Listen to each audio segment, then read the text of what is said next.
I wanted to see my own art within something, and I figured why not try to see my own art immersed in VR.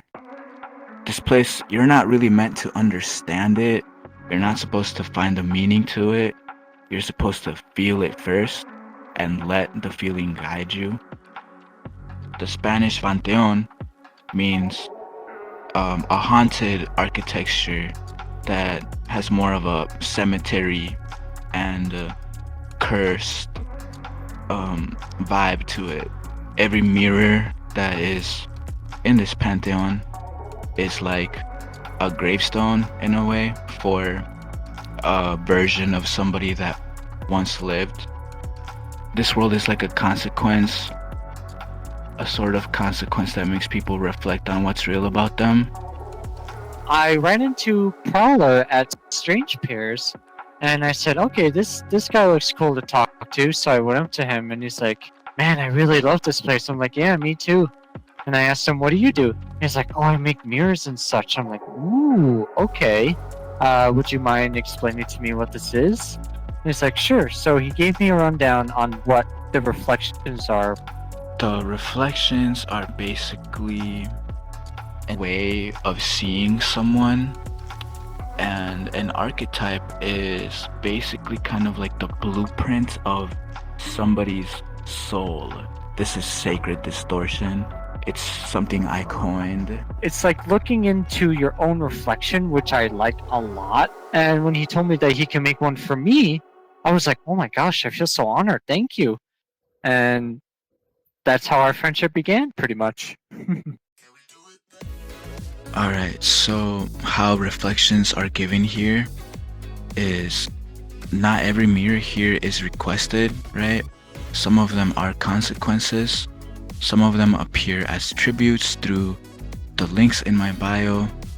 Some of them are just me giving tribute back to those who help build and ripple this mythic current. They don't necessarily have to ask me for a mirror here if they're talking to me and I think that there's value in what they're talking about.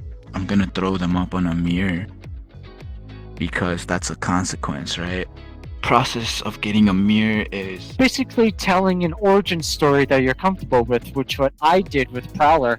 I told him what my personality is, how I view certain things with what I have as well, and at the same time I felt comfortable opening up to him as well, and that's what he described on my mirror over here. When I saw mine for the first time, oh my god, he did it! I legitimately teared up. I was like, wow, that's me. Everything that I told him, it's on the description of the mirror that I have here. Feels nice. It really does to open up to him and putting this mirror of me, and every time when I come in here I see a reflection of me, because that is me and there's only one of me.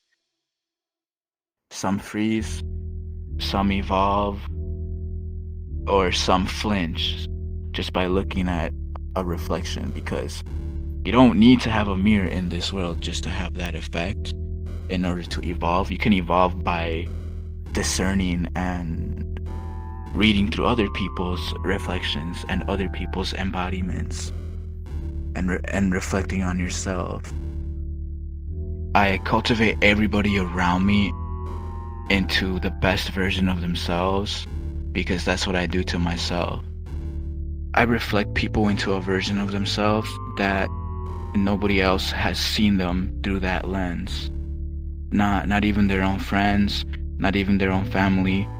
It's like stepping into a dimension where you feel haunted, but at the same time, it feels like you're looking at another perspective of a friend or like somebody that you want to meet and to share certain, origin stories of oneself.